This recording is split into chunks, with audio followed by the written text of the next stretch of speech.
Lovely. All right, Anil, Hey, look, thanks. let's talk making money. Yeah, So sure. I want to talk on lots of different ways that you have made money. But I said we'd kick off with the way that we mutually make money, trading. Mm-hmm. So did you take any trades today? No, this week has been slightly lean. Uh, the volatility has gone up quite a bit, so kind of waiting for that to stabilize, especially because in options, the ones that I trade, uh, volatility is kind of really important, right? So I think it's a very volatile market, at least the ones that I trade, and kind of waiting for that to stabilize a bit more. Which markets do you trade? I have a lot of exposure to the Indian market because that's kind of how I started trading. Stocks. Stocks, options, Mm. futures. I've also explored the Singapore and Hong Kong markets because after I moved to Singapore, then I had access to the Singapore and Hong Kong markets. So I've done a bit of trade there. My understanding is of the market depth is not as much, obviously, as it was in India. Do you have trouble with liquidity? No, not really. I mean, in really penny stocks, yes, of course, you can get stuck if you're not really aware. Mm-hmm. I mean, Hong Kong is notorious for kind of having these penny stocks really shoot up. There's a lot of pump and dump I've seen, Mm-hmm. very active Telegram channels, but uh, Yeah, I've been burned by a few of them yeah. before. So I mean, at least in the Hong Kong, I've seen that. Singapore, a lot more regulated, a lot more governance. So Okay. I think a lot more stability in that. Uh, the largely because I trade options, I only do index options. Okay. And index options, generally, there are no problems of liquidity, right? Stock options, especially towards the expiry, you might have issues with liquidity. But generally, index options, there's never a problem. Okay. Okay. Do you have any experience trading foreign exchange? Not yet. I really want to start. So after Mm. we spoke about it last time, Mm. I need to sit down with you and kind of start learning a Yeah, bit man, for more. sure. Yeah, we can go through the charts. I have looked at it. I think one of the issues I had was the Indian market has limited pairs in the forex exchange, so you can't trade a lot of pairs. Mm-hmm. I think there are four main ones that you can trade. But you wouldn't need to. Are you saying is in you have only access to those pairs, or Yeah, just for the time access to those zones? pairs. No, it wasn't a time zone problem. It's more like the exchange only lets you trade 4 to 5 pairs. Could you use a US exchange, or Yes, so even the US ones have a lot of regulations a lot though? of regulations. Plus, there's a lot of limitations in as an Indian citizen what I can do and cannot do. I Okay, need to get okay. some regulations. I need to get some approvals. Mm-hmm. So there are approved brokers who you have to use, and you have to do a bunch of paperwork, which is fine. It's just that I didn't feel like I had enough understanding of the market to begin with Mm-hmm. the forex trading. I explored it a bit when I moved to Singapore, but I haven't actively done any trading in forex. Okay, okay. And you're trading leveraged. So leverage is limited. Yes, I mean I used to trade at much higher leverages like 10x and so. But Okay. now I think regulations are kicking in where your leverages cannot be that high. And So definitely in the margin money, States, yeah. yeah, the margin money is going up, and you kind of have to have enough cash to take certain trades. You can do hedge positions, which kind of require lower Gives you more margins. margin. Okay, Yeah, yeah. so I prefer doing those, especially because on the index options, especially if you're doing a 40-day, 5-day out expiry, Mm-hmm. that gives you enough comfort to kind of hedge, right? Because the Yeah. hedges are pennies. You're mainly looking at the ones that you're selling. Mm-hmm. Aye, aye. So what kind of time frame are you trading So week to week? generally I've always been a fan of trading 30 to 45 days out Mm-hmm. because that gives you enough time to kind of earn from the decay, right? And also lets you play the volatility a little more. Like if the markets are moving up and down, you have enough time. You don't have to correct your positions or kind of make adjustments as often Mm-hmm. because you can let it play out, right? It could be, for example, when the news of the war breaks out, like when the Israel Iran attacks just started.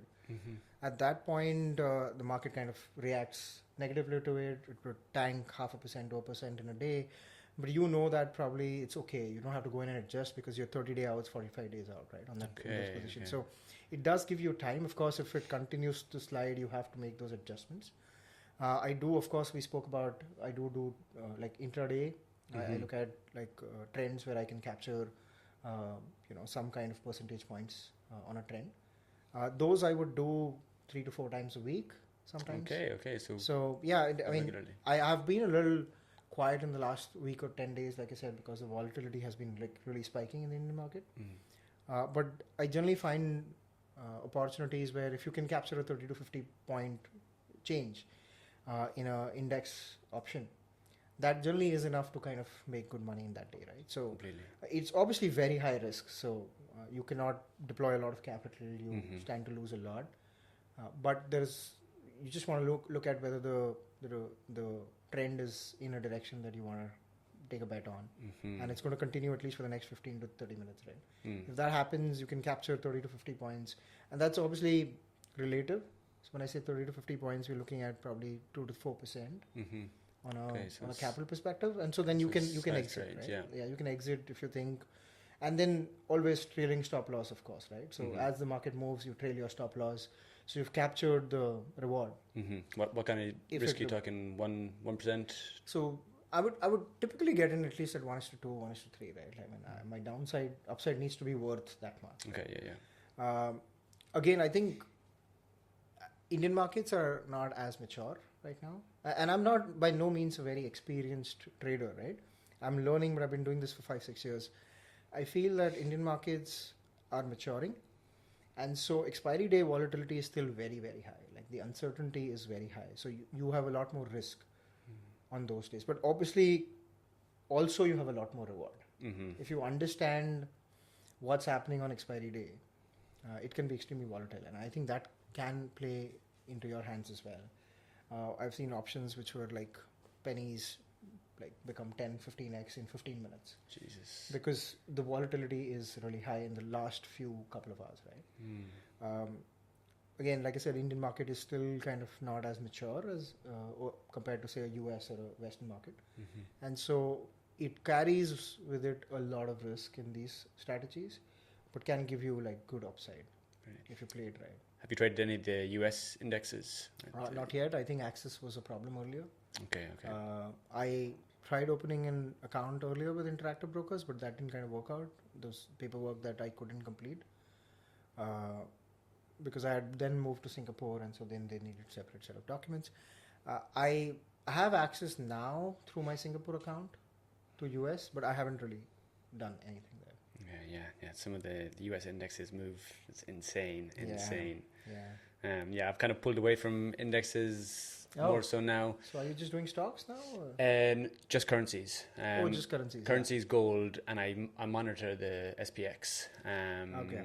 Yeah. I used to be more US 30, but I don't know. I kind of go where I'm being pulled to. Very woo woo, but Right. I look at the US 30 chart and I'm just not feeling it right now.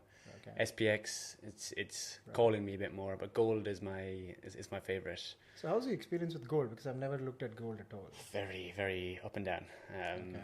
Yeah, it's been. So you're playing on intraday volatility. At that point, Yeah, right? yeah. So I've used different strategies over the years. Now, very intraday. Like I'm talking, unless it's a Friday, I'll be out within an hour. Okay. Yeah. Friday, we can get long runners, and it could be an all-in session. So I have one set up on a Friday that if I'm in that, I can hold it till market close. Right. But apart from that, my sessions, it's based around using the clock. Okay. So if I get my entry, I'll be using hourly switchovers, half-hour switchovers as my watching what happens there, watching where the liquidity is trapped, and then major levels as well. So seeing how price behaves at the levels on those intervals, because Right. when the new candle comes in, that's, you can imagine there's a bunch of traders sitting there waiting to, once the candle closes, they're coming into the market. Right. Yeah, yesterday I was up about 4% on a nice EU long, and I was, because it was my perfect setup. But like you mentioned there, you can get a setup for 15 to 30 minutes, and I entered it, boom, took off straight away. I went back to doing some other work, working on the product, and then held onto it too long. I closed out about 1.5%, but it was. But don't you trail your stop losses? Like, don't you? I did, yeah. So I dragged it up into profit. Okay. Okay. But there I was. It was a Monday, and I'm only back actively trading daily in the last, only since I've got here again. Okay. Because I had to plug out because oh man, I was driving myself crazy because Yeah, it's mentally very taxing. yeah, The whole yeah, process is mentally exhausting. yeah, Yeah. it's the most Yeah, challenging thing I've that's ever one done. of the reasons why I kind of keep thinking whether I want to do it actively. Yeah, I Because wanted the to ask you toll about it that. takes mentally is quite big, right? Quite a bit. And I think especially when you kind of get into a bit of red, and then sometimes you make decisions which are not wise. Sometimes you try to fight the market, and those are like really bad days, right? And emotionally they get really tough on you. And I think that's one of the reasons I'm like considering if I want to kind of do this longer term. Because it's just very stressful. I mean, yes, of course, there's money to make and there's money to lose, but Yeah. it can get emotionally very challenging. That's why, like, when I'm doing those monthly expiry of the options, it's like a setup and let it run, right? Yeah, It's it's more not emotionally. relaxed. Yeah, you just check it maybe twice a day, see if something is not moved very well, like up and down, not aggressive movements on either side, and you're okay, right? Especially like I generally do iron condos a lot, which are basically market neutral strategies. Okay. Which basically means that I would make money as long as the market stays in a range. Okay. So I'm selling a put and a call both, and I'm hedging both sides, right? Right. That does obviously it doesn't make you crazy money, but if you're looking at 2.5, 3% on a monthly basis, that's not bad, right? Solid. And it's kind of a set it up and leave it system. So you check it maybe a couple of days, a couple of times a day, maybe not even that much, right? Once a day, you know the market's in the range, you're okay. Because as the decay sets in, the options become worthless, right? So even if, and I mean that's how options work, right? Like let's say you were looking at a 2,000 strike price, and the market, and when the day you got into the trade, the market was say 1900, right? Now that's a massive movement, right? So let's say it was 1920, thereabouts, right? There's a lot for it to go, right? And what you're expecting is the market will probably stay in range. But even if the market towards the expiry kind of reaches 1990, you're still below the strike price, right? So eventually the premium decays so much towards the end that that's with the money, right? You've kind of eaten up the premium completely, which is why I like doing that, like options which are really way out, which gives you, like I said, gives you the leg room of absorbing a bit more volatility through the period, because markets don't always move in the same direction continuously, as we know, right? Of course. For every, I mean, there could be a week where there's an upside, but there's going to be some level of sellers coming in at that position, right? So there's going to be somewhat, maybe not a correction, but kind of a plateau, right? It can't just move upwards. And are you trading this on the same account, your intraday and your longer term trades? Yes, I mean, I probably, from a commissions perspective, not a great idea, but it's really convenient. The platform is really convenient, really easy. Does it benefit you for margin? The Margins are now pretty much standard. So the regulators have ensured that the margins are standard. So there were earlier brokers giving you 25-50x, but you were playing a much higher risk game, right? Yeah. So the regulators kind of come in and said, okay, let's standardize this. Because it's going to be like, it's going to bankrupt people, right? A lot of people might not understand the risk the leverage brings. And so the regulators clamp down on that. And so I think now it's pretty set. I'm not sure exactly what it is, but I think pure option buying is full cash. I think selling is probably 4x or 3x. Not very sure. Okay, so it's a bit more yeah, relaxed. it's a lot more relaxed, and you need. I think India, like I said again, it's not a very mature market, right? Like we do have one of the highest volumes in terms of options, but we are not a very mature market. Like people don't fully understand what is happening. Like what's the math behind options, for example, right? What is decay? How do you benefit from like a theta or a gamma? How does that impact your premium, right? And more importantly, how does volatility play, right? So there are days where a lot of people who sell options, for example, you sell something for say $10, right? You think that the option will decay. That's the property of the option. But if the volatility goes up, the option might stay at 10 for the next 10 days, right? And that kind of is an understanding that a lot of people don't have, because then you have to understand the math behind the options and all of that, right? So that's why I say I think India is not particularly a mature market. But I think we're getting there. I think a lot of people who are understanding that there are benefits. Of course, options or hedges were created initially to protect your stocks. Yeah. They weren't essentially created for indexes, right? Mhm. But now, large institutional players need index options to hedge their entire portfolio Mhm. and so on. So, kind of is a good hedging mechanism. Yeah. So yeah, that's kind of been my experience. Yeah.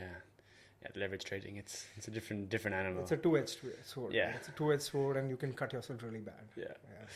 Yeah. It's FX is highly leveraged. Yeah. So what are the typical leverages that you have? So my prop firm account is 100x. Wow. And my personal is 500x. Wow. Yeah. That's a lot of risk as well. Yeah. It's a lot of risk. Yeah. It's of course you can account for that and just you can place micro lots. Yeah. But it's there, like the machine, like you have access to that at any point. Right.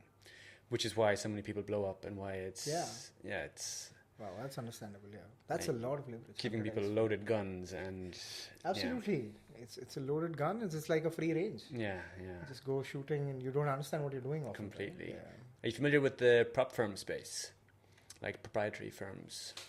A bit, not as much, but a bit. Yeah. So now they've run rampant in the FX industry. Every week there's a new one, and every week a new one's getting regulated or shut down. Right. Okay. And The- are these all? Sorry, are these all algo driven? They're all quant based? No, so you can. Some of them do accept algo trading. I was speaking with a guy actually in Roots the other day about algo trading. I'll get into that in a second. But they're basically it's a shady business model in a sense. Okay. Well, before they used to advertise it as you take this test. If you pay to take the test.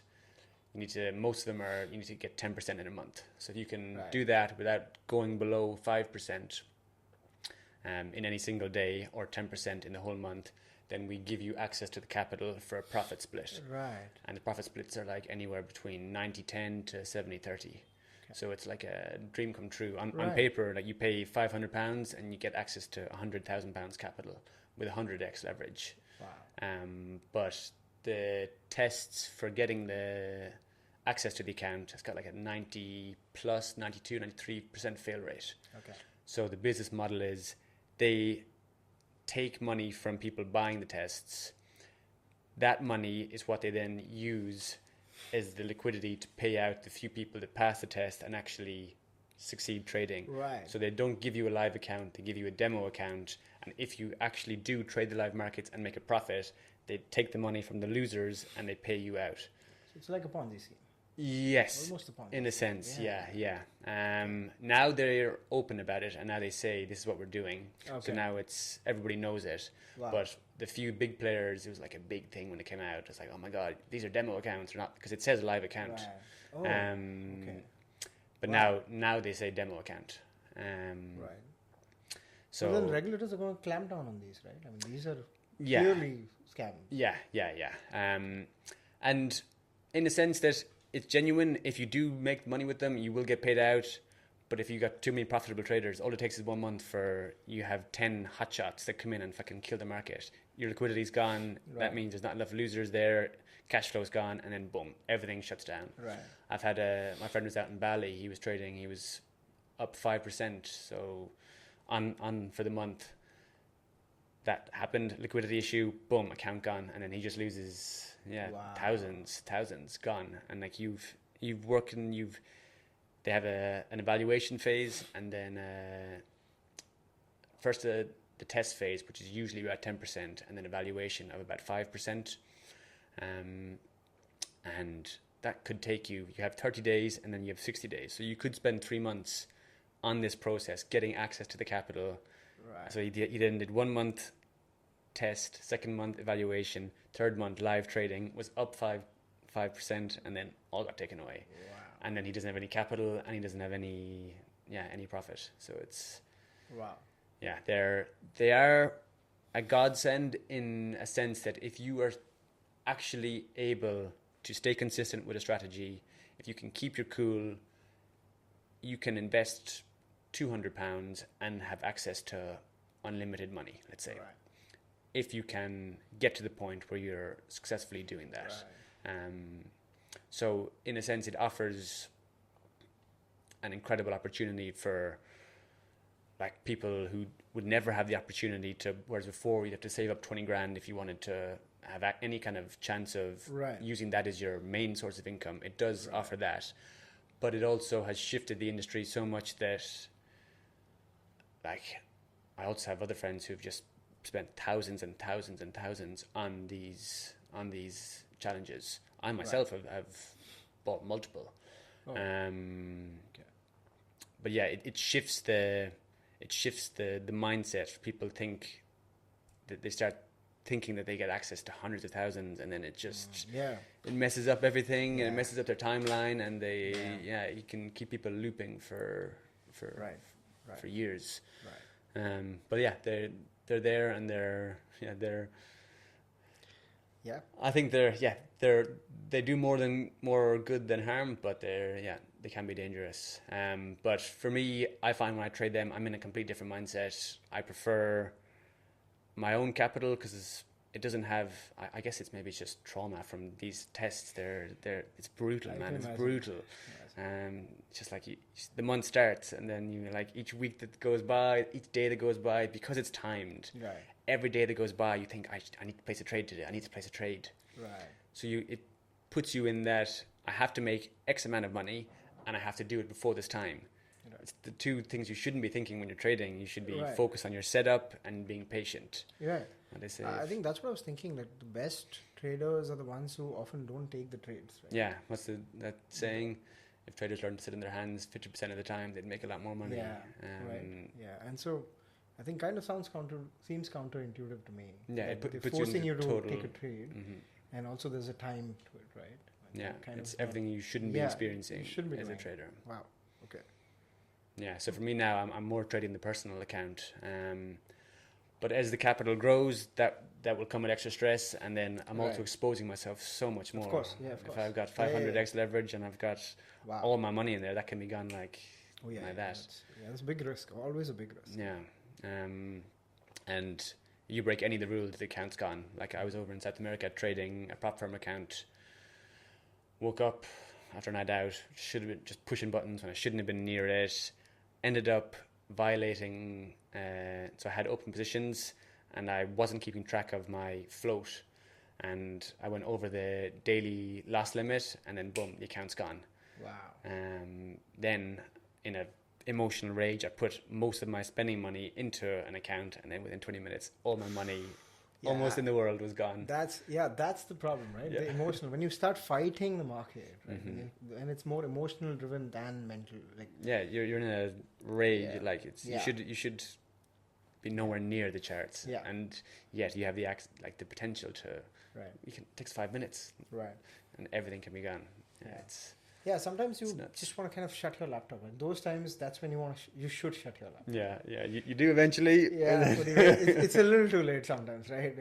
Yeah, there are days when I feel like I wish I'd closed my laptop before. Yeah, that's the thing. Yeah. That's all right. It's all lessons learned. Yeah.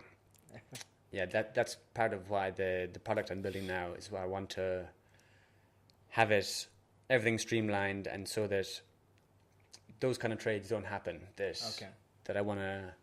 Because you have a losing day, feel like you've been punched in the stomach. The last thing you want to do is then take screenshots of that trade, write about it, do all the stuff that you have to be doing to stay on top of your trading business. If you want to take it, like you want to be a professional trader, you have to be doing the things that it's required. Right. And if you're getting beaten up, it's difficult to stay on top of those things. Yes. Yes. So now finally with this, I'm getting consistent with the review process, with the recap process, even when stuff doesn't go my way, because it's more drag and drop. It's kind of already there. It's just have to input it. I don't have to go out of my way and do all that stuff. So it will help things going forward. Nice. That's nice. But I also wanted to touch on the agency stuff. Mm-hmm. So how long did you run the agency for? Near about 4.5, 5 years. Okay. And did you exit, or did you? No, I kind of scaled it down simply because agency was not something that excited me. I mean, I'm really a product and idea person, so I would like to pursue like an idea or a product. You like building? I like building, I like ideating, but I'm more like a product person. Okay. I think agencies are operationally and people heavy, Yeah. and that's probably not one of the suits I shine at, right? Yeah, So me too. it's I can come up with like ideas, I can come up with strategies, go to market, but I think on a day-to-day basis, operationally, agency is an operational heavy business. What excited me was the opportunity to work with young entrepreneurs across the world, where I was working on product ideas that they had. Right? That was really exciting. So that kept me going that long, because I was still working on products. I was still kind of able to ideate and strategize about those products. They were not my products, but I was working with entrepreneurs, right? On those. Okay. And that was really exciting. But along with that came obviously a lot of people management, a lot of day-to-day operations, a lot of project management. And while we did have like people in place to manage those things, um, it can never be done unless you have someone at very top, right? Yeah, you need that operations manager in there, someone you can trust. And that kind of became a challenge over time, and uh, we also kind of started moving towards much longer term projects, which needed less hands-on management. So they were typically 6, 9, or 12-month contracts, where we would have a product which we would kind of not just build but manage and maintain. And so you're kind of in the launch process. yes, and they were also not just startups. We were working with more mature companies at that stage who had a roadmap of what they wanted to do with the product, and so what kind of resources they need, how long they can kind of continue working with us. And that was important from like obviously stabilize the revenue.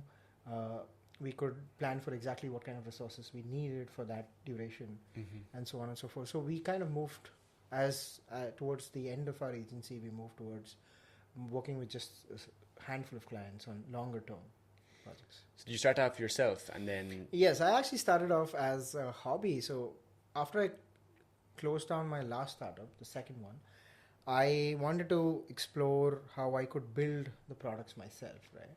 So I've always been a product design and UI UX person. Okay. I had learned a bit of database architecture, but I couldn't code. I'm a mechanical engineer. I have a bit of experience with coding, but so in my second startup, I had a CTO, I had a full team, and we kind of had a full dedicated development team, right, to build it, which obviously is expensive and also is slow to iterate, because there's a team, you have to pass on the message. They're not as agile. It's a red tape. Yeah, not necessarily red tape, but even though they are your own team, code takes time. It needs to go through a process. It's not as agile. Okay, yeah. So maybe a feature that we want to ship because a client has requested might take a week, and then you have to wait for that week, right? And then you take it to the client, and then you get a review. Iteration. And so on and so forth. So when I closed that down, what I wanted to do was understand how I could iterate faster, right? Because I knew I'm an idea product person. I'm going to go back to building my own product startup. And so the view was, how can I learn tools, or what tools are available out there which I can learn so that my reliance on dedicated development teams reduces, at least initially, because when you're in the idea or MVP stage, it's fairly expensive to kind of get a CTO and set up a team, right? Yeah. And that is how I started getting into these initial no-code tools that I ran an agency of, right? So I learned it myself. I played with a few tools, and then a friend of mine wanted to build a CRM. He was running a services company focused on healthcare, and he was like, I want to productize some of this. Can you build something using these tools? And so I picked up that project and kind of learned it along the way and built something. And when he took it to the clients were happy. They were paying for the product. So I was like, okay, this works, right? It's not just for like a prototype. Yeah. You can actually build a product and take it to market, and customers can pay for it, right? And so I kind of started deep diving into this. And as I was learning, I was very active with forums in the US. And I was showcasing what I was doing. I was talking to other developers. I was talking to other clients. And I started showing, okay, this is what I've done. I was helping resolve queries on those. And so clients started approaching me saying, can you do this? Can you do that? And I'm like, sure, why not? So that's when I started picking up these no-code tools. And I started getting a lot of work my way from these. How long ago was this? This was early 2018, I think, late 2017, early 2018. And I didn't have an agency. I didn't actually start off thinking I want to set up an agency for it. Yeah, I think most people don't. Or Yeah, kind of now they skip the stage. They call themselves an agency Right. when they're It's a one-man show. Even when it's a one-man show. So I kind of wanted to genuinely learn the tools, and like I said, there are not too many people learning those tools at that time. Which tools? Because Framer and stuff wasn't around. No, Framer wasn't around, right? So we had Bubble, we had Airtable just starting off. We had something called Knack back then. Zoho Creator was pretty strong, which was Zoho's offering of their no-code solution. So these were kind of some of the initial tools I learned. I actually thought Knack had a lot of potential, but I think they could not get funded as well. Then I used Bubble, and Bubble was fairly tough because of what it offers. So Bubble gives you so many tools that lets you do too many things, like almost everything you want to do. So you're building products here. Yes, we were talking about web apps, mobile apps, and so on, right? We're talking about client interfacing products, not just pure websites. CRM systems. Yes, CRM systems, financial databases, so on and so forth, right? So, so e-commerce websites, interactive. Okay. So they would come to you with what they wanted, and then yes. So a lot of them kind of initially started with I'm having a lot of them wanted to learn themselves, of course. So but they would get stuck somewhere, and I had already solved maybe the problem. It's kind of like consulting. So started consulting and saying, can you give me like a 2-hour consulting, or can you just do this functionality because I don't know how to do it? And from there, kind of matured to getting bigger clients. Got a very well-funded startup who engaged us for 3 months. So a lot of learning as I was obviously working for them. Mm-hmm. And then that's when the money started flowing, and I thought, why not kind of hire more resources and train them?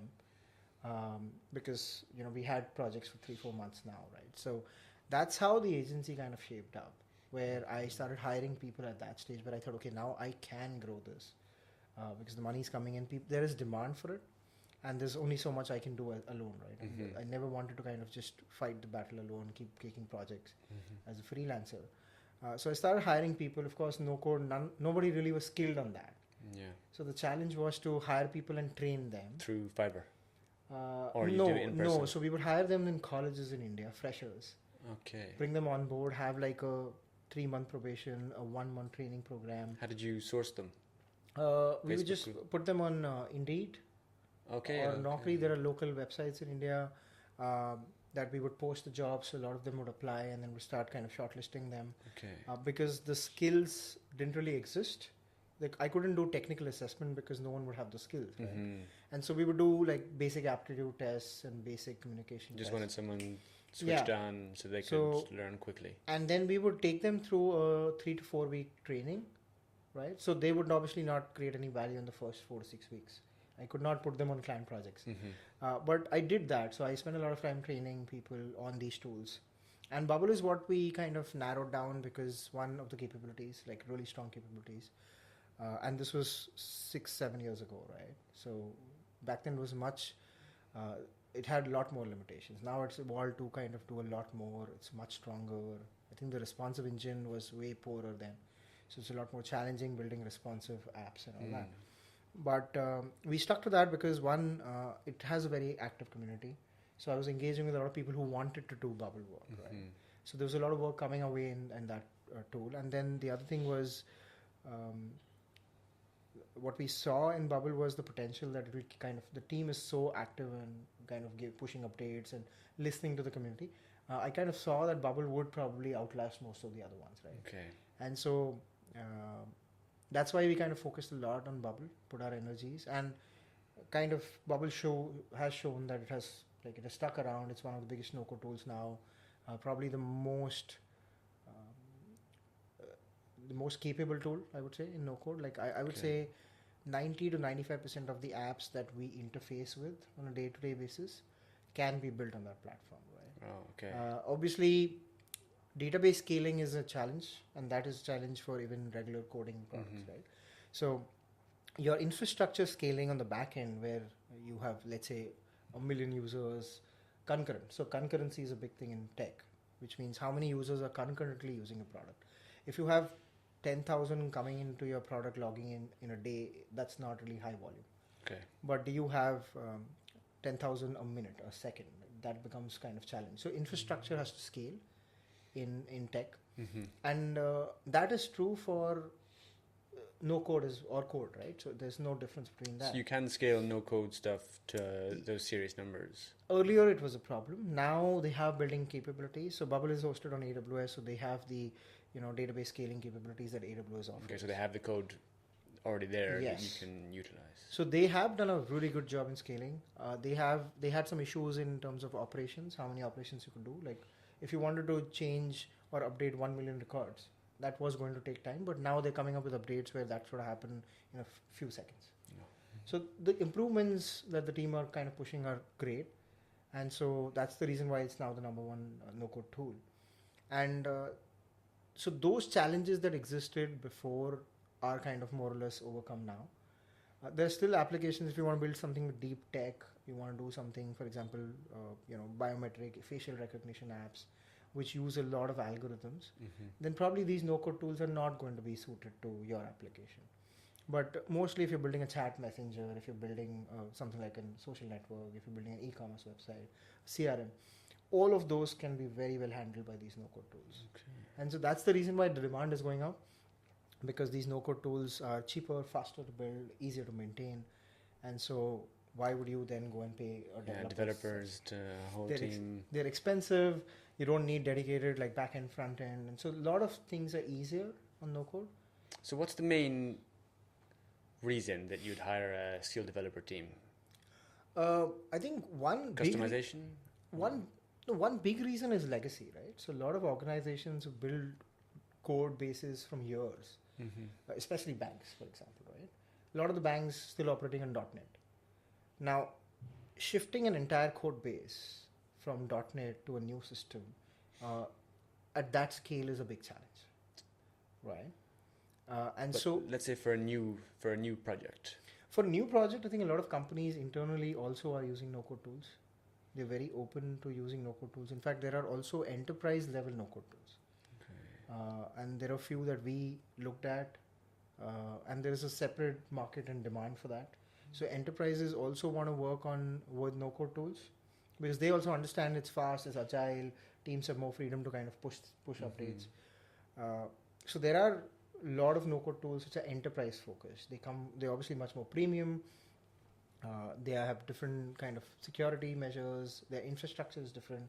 Their API, the way they open the API systems are different because a lot of enterprises would probably need different kind of API structures, right? So those platforms are very enterprise focused. I think you're seeing no-code evolve in a very interesting way where there's one market which is completely focused on enterprise. Because if you look at large enterprises, let's look at, let's not look at a tech company, but let's say look at Tesla.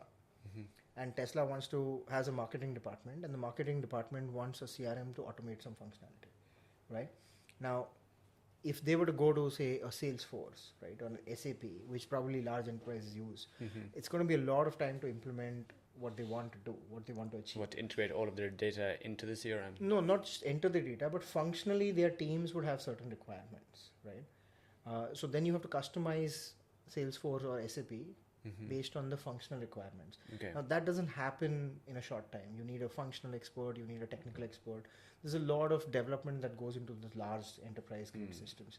Whereas what can happen now is this marketing team can use something like Airtable or Bubble and create a small mini CRM which is focused on their exact requirements, what Yes. they're doing on a day-to-day basis. And that will probably be up and running in a few weeks, and that can interface with the data which is lying in the larger SAP system. Okay. Right. And they might need as much scale if it's primarily used for the enterprise themselves as opposed Yes. to B2C. I think also I had a client in Spain who was basically taking care of new projects, initiatives in his company. So he was part of a large telecom company or electricity distribution company. Like they were really big in Spain, and they had got him to do some projects, like new initiative projects. So he had a free hand of what kind of tools he would use because they would largely be MVPs for the big company. Right. And he would work with us to kind of implement on Bubble. And so they would create new customer facing apps saying how do you get updates on electricity overcharges and all of those small things that are good for customers. those experiments were happening using no code. Oh, okay, So yeah. large enterprises want to have those experiments or choose to have those experiments in those because they're faster. Yeah. Because not every experiment is going to see the day of light in the larger scheme of things. Right? Fail fast. Yeah, and no code gives you that. It could be an MVP, it could be a full-fledged, full-blown product. In fact, there are now numerous cases of very well-funded startups that are built purely on no code. Right? Yeah, it's insane. And those are kind of stories which strengthen the case for using no code, and also builds belief in the ecosystem that these tools work, they can scale. You have Y Combinator backed companies now that are built on completely no code. There are companies that are doing $3 to $5 million revenues, ARR, purely on platforms that are built on no code. And that kind of proves that for a lot of those products you don't need to have a custom development. Big developer team. So you could have just one developer, let's say, on hand to do bug fixes, updates, etc. Yeah, I mean, you still need, from a tech standpoint, you still need a product person, you still need a design person. Those are independent with what kind of tools you use. No matter what you're using, yeah. But I think from purely the development team, I think it's a lot leaner if you go with a no code. Yeah, it's insane. With everything, like earlier we were talking about the barriers to trading have lowered. Now here exactly, you can have your own startup with no code. Like in the world, if you look at it from the perspective of like everything's so expensive now, people generally have a doom and gloom kind of perspective on things. Right. I don't know. Like if you talk to anyone, if you go to England now, I've heard it's the same in Ireland. The conversation's just everyone has such a negative perspective and thinks everything is the worst right now. Right. Okay. The conversation we've just had, if you're looking to start a business, or I think there's never been an easier time to make money than now. 100%. I think this is the best time that we've seen ever. And it's just going to improve, right? So I think when you talk about doom and gloom, I think obviously there are different geographies that have been impacted differently. Of course. And not all of them are keeping up with the times. I think if you look at Asia, the adoption of tech and the way they're moving forward, and the resources that they're creating to kind of offer services around the new technologies is obviously going to help them move ahead faster. And I think some of those geographies that you mentioned probably are not keeping up, or maybe not skilled enough, maybe they're not enough dedication towards those new technologies. Maybe some of them are still living in the past, I would say. And so maybe that's why the perspectives are different. Like if you look at Asia, so many people in Asia are positive about how the country is going. Like we are in Vietnam right now, and this country is better than it was 20 years ago. And I think the average youth here believes that it's going to be better in the next 10 years. Right? I think same thing probably for India, Thailand, and so on. Right? So I think Asia overall, I think most people here are pretty excited about what the next decade holds for Asia overall. And maybe in the West, it's slowing down a bit, so maybe that's why perspectives are different. Yeah, I think it with all the changes going on, it's going to require a change from the individual. Yes. And if you don't change, then it is worse. Absolutely. And that's not a question. Absolutely. I think we are living in an age where technology is changing so rapidly. If you do not adopt, you will be left behind at such a rapid pace. Adapt or die. Yeah, adapt or die. And back in the day when we moved from, say, a typewriter to a laptop or a computer to type on, right? That change was a lot more gradual. If you think of the number of years in which the shift happened across the world. Yeah, it's gone parabolic now. Yeah, it's gone parabolic, and so people will be left behind much faster. You won't have the time. You don't have a few years to figure this out. It's moving too fast. So you have to stay with the curve. Forget about ahead the curve. You have to stay with the curve right now. I think the most important thing is just accepting that it is change now, and that because without that, it's if you're still playing by the old rules, it's a different game. You're just putting yourself at a massive disadvantage. 100%. I'm very positive about the about the future. Me too. I think it's looking good. It's the best time to be alive right now. Yeah, if you can find a cash flow and then just with all the craziness as well. If you have cash flow, there's money moving. If you put that, position yourself in the markets, not from a short-term perspective, in terms of a longer-term perspective, there is serious money to be made there. Like with everything that's going on, because Now, if something big happens, the whole world knows. Right. The markets move, Right. and it's a positioning game, and it's not too difficult, like in the sense that like big money talks, the markets leave footprints. I know you're setting up your own investment firm now as well. Mm-hmm. I find that we have tools there or indicators. Let's say, for instance, the Fed. When the Fed adjusts interest rates, it affects the market, and it's Right. if you look at the charts, it's almost inverse. It's like an exact inverse. When they print money, money flows into assets. Right. Things happen that tell us where the flow is going, and the flow goes for a while. We don't have to call the top, we don't have to call the bottom, just stand in the shower, just get a bit wet. And if we keep just moving our money around, like in lockdown, I solely lived off of my investments because crypto was going so crazy. That's of course not sustainable. However, money was flowing from, if we like zoom in on crypto, it wasn't just in crypto as a whole, it was moving from project to project, from subsection to subsection. That's happening. There was a crypto time, so it was crazy not to have at least some stick in the game, like some of your money in crypto while it was moving up, because that was where the flow was currently going. Right. I'm not saying crypto is going to be the be all and end all. Next, there will be something else next. Right. Market, whether it's the housing market, with all the wars and everything that's going on, there's a lot of volatility, and with that, if you have cash flow to deploy, you can. If you deploy 25% of your income, that's a big bet. It's a very big bet. If you get a 1 to 2 on that, you have 50% of your money more. If you keep making big bets like that, just putting it where the money is flowing, of course, it gets more difficult as you get older, as you have more responsibilities. You can't, Right. of course, you can't deploy 25% of your thing on a whim. But I do really think that, if you can develop some form of cash flow, the internet, with everything that's going on, that's at our fingertips, and then have some form of an investment strategy, it's cool running. Right.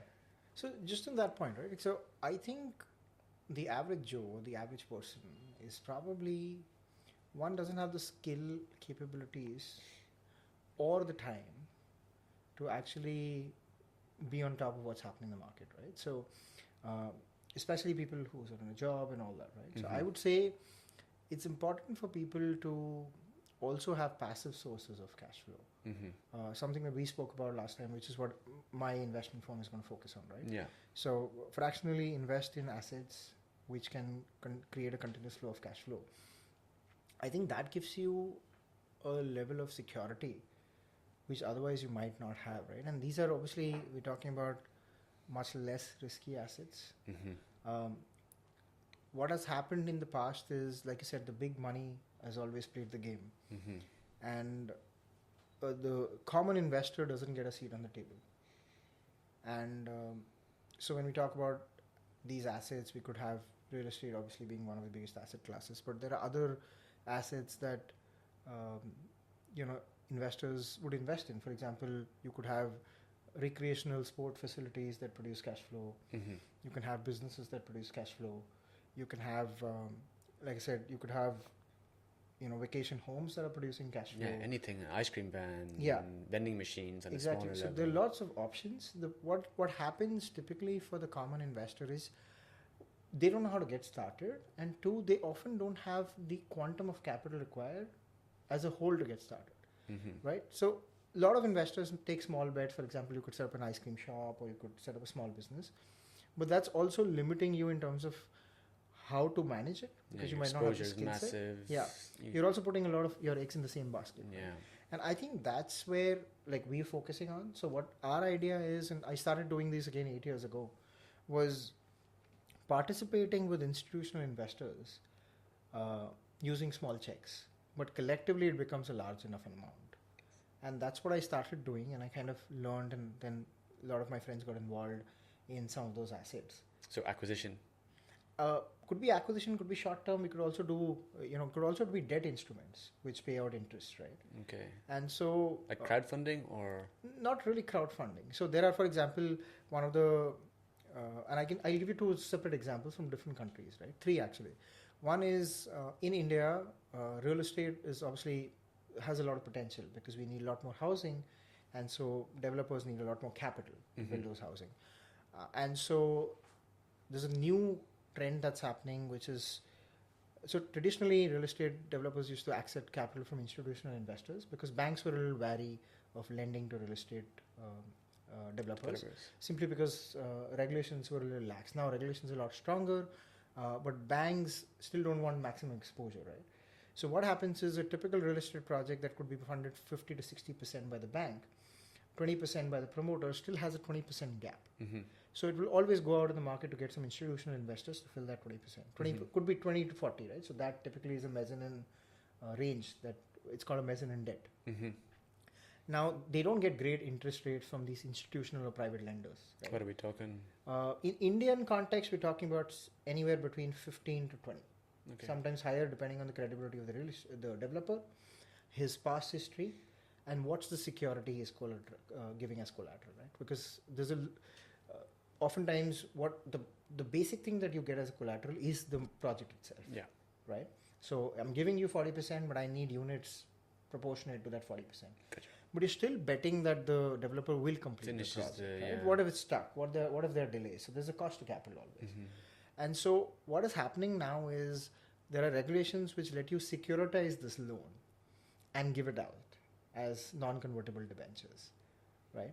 And so that is now letting smaller investors come in with smaller checks, but collectively it becomes a large enough amount. So that's a classic example of how a retail investor could, and so this is not something that would be public market. You can't go to an app and buy this product. So it's largely a private placement, but you're still getting the opportunity to access this now, right? And now instead of paying 15 to 20, they'll probably pay 13 to 16. Yeah. Now that's really good as a return, right? So your public markets in India are on an average giving you 12 over the last couple of decades. The average index return has been around 12% in India. So while you want exposure to equities, you also want to diversify your portfolio. So this becomes an opportunity where you get a slightly higher return, and it's a debt. Yeah, it can be in your more aggressive. I think I would also quote another example where if you look at UK housing, social housing in UK, right? That's a great opportunity. I think there are over 1 million people who are homeless in UK. So there's a huge waiting list in every county for housing. The government doesn't have enough funds to kind of create houses or buy houses. So you can buy the house and lend it to the council, right? And these are typically 5 plus 5 plus 5, 15 years. Now, the likelihood of the council going bankrupt and not paying you is quite low. Okay. So it's kind of a high security investment where it's all inclusive. So they take care of insurance, they take care of repair and damages and everything, right? So the advantage to renting it to the council would be your exposure or your risk is a lot minimized. So you don't deal with the tenants directly. You're giving it to the council for 5 years. The council takes care of the tenants. They have a registry where the homeless people are listed, so they bring them in and out. They take care of the upkeep of the property. Okay, and these generally produce 9 to 11% returns in UK. Okay, we're talking about pound returns, right? Now, these are typically opportunities that one, retail investor is not aware of. And two, a lot of the investors would say, okay, this sounds interesting, but I don't want to put 200,000 pounds in one apartment. And of course, you could say that, okay, I could take leverage on it, right? But outside of UK, how does someone access this? Because largely you wouldn't get a mortgage for an investor who's sitting, for example, in Singapore to access that property. So this is where you can do fractional, right? So you could get 10 investors putting 20,000 pound each, get the 200,000 pound. So then one individual puts their name on the paper, and then 10 people. So technically, we create corporates to do it. So corporate entities own the investment, and the investors are shareholders in the corporates. So they're called SPVs or special purpose vehicles. We create them in Singapore because of strong jurisdiction, no capital gains and all of that. Mm-hmm. Of course, when it comes to real estate, you need to have an entity in the country to own the underlying asset. Right. But the entity itself is then owned from an with an SPV outside. So how did you navigate that? It's just simple paperwork. We work with lawyers. I've been in Singapore, and I kind of have a full team that can set up companies and SPVs, right? Pardon me, I thought you meant you needed it in the UK. No, we do have obviously partners in UK who do the paperwork. Okay. But the profits are then kind of sent to, the dividends are sent to Singapore, from where they are distributed to investors globally. That makes it, you could also do it out of UK, right? So there's no law prohibiting that. Mm-hmm. It's just Singapore, and this is one example. Tax. Now, the third example I could give you is also, say, a villa in Chiang Mai or Bali, right? And this could be on Airbnb. Villa could be, say, $750,000 to $1 million. Now, you might, even if you have the money, not want the whole exposure, right? So what we do is bring people with 25 to 50K checks together, 25 to 30 of them, create the SPV. The SPV owns the villa. The villa is, we have a track record, 3-year track record of the villa. We see how it's doing, what's the average rental, and what is the property management fee. So we work with the property management company on the ground who takes care of the property and all of that. So it's a hands-off investment for the investor, right? And typically we're looking at, again, 12 to 14% returns there from the villa. Net, okay. Right? Excluding the fees and all that. Of course, each asset comes with different risks. So while social housing is a lot less risky, I think, the payout's going to be less as well. Yeah, the payout is going to be less, right? And compared to the investment in, for example, a villa in Bali, you're going to have off seasons, so there's going to be rental fluctuations and so on and so forth. You could have months where you will see 20% returns. There'll be months where you see 8%, right? So there are going to be fluctuations in the rental. And so depends on what your appetite is as an investor, what kind of risk, how stressed does that investment make you? Yeah, of course. Because if you're someone who gets really stressed, then you want a low return but a low stress, a steady kind of cash flow. But what happens is, and I've kind of done these investments myself, so now I'm in a place where I get cash flow from these assets. That gives me the freedom to, I could also deploy this cash flow in, active investment opportunities. More aggressive. Be more aggressive because I know there's cash coming from here. Yeah. And it also gives you the freedom to experiment. So I can now experiment with 2-3 ideas till I land on the next product that I'm going to work on. Yeah, it gives you cash to burn. Yes, because there's a safety net that the cash flow creates, right? Which is why I definitely recommend every investor, every person in fact, to have a small portfolio in alternatives. So I classify them as alternative assets simply because they're not publicly traded, which means you can't go to an app or a website to buy them. So you have to be part of these networks. Right, so we're creating a network of these investors. There are a lot of these networks, right? Erstwhile, they were called investment clubs. In the old days, they were largely focused on one place, and they used to be investment clubs. So you had to be a member of the club. You had to pay a membership fee. Then you get access. But they were largely physically like a club, a physical club where members used to come. Like, you're familiar with Naval's company, AngelList? AngelList is, that's a digital platform which lets investors participate in startups. And that's what they're doing is essentially democratizing startup investments. So you could now come up with a $5,000 to $10,000 check and invest in the next Uber, for example. Right? Do you have to pay access to AngelList? No, I think a lot of them, what they do is they are part of angel networks that run on AngelList. So as an individual investor, there are limited opportunities I could scout on AngelList, but there are angel networks which I can be part it of. Opens more doors. Who bring opportunities, right? So again, they are clubs as well. Okay. Yeah, we were talking on investment there. I think maybe one of the issues is people start investing before they have the cash flow. You're in a position where you're actually using your investments as your cash flow, which is a beautiful place to be.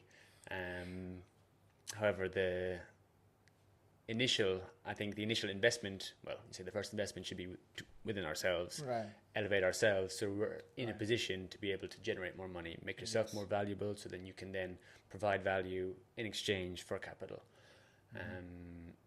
Because investing money from, let's say, a job isn't really going to be able to, especially now the way everything's going. That is the doom and gloom perspective. Right. That was the way that worked. You could work the job, invest that, compound interest over time, happy days at the end of Right. it. That option's now gone. Right. Which is why, it has left the people in the middle, the people who have spent 30, 50 years on that route, and then before the cash out comes, that's where it's criminal that all this stuff has gone on, and that now that they're left probably going to have to work for another 10, 15 years, or just seeing no way out. Right. But I think the primary focus for people starting out should be on finding an income where we can apply leverage and scale. And now that's like we've just covered. There's never been an easier time to do that. Right. I would just say that I think everyone should focus on creating alternate sources of cash flow. Relying on one. I think it's really important, especially the way the world's moving. Like I said, getting alternate sources of cash flow is extremely critical. Mm-hmm. And I think the freedom it brings is something that will help you make better decisions in life. Mm-hmm. Yeah, like your investment portfolio, you want some aggressive stuff, you want some. Right. Yeah, same. If everything's riding on one thing now, the way everything's going, it's a rocky road. Yeah. All right, Anil. All right. Thank you very much, man. It's been an absolute pleasure. My pleasure. Thank you so much. Thank you, man. Thank you.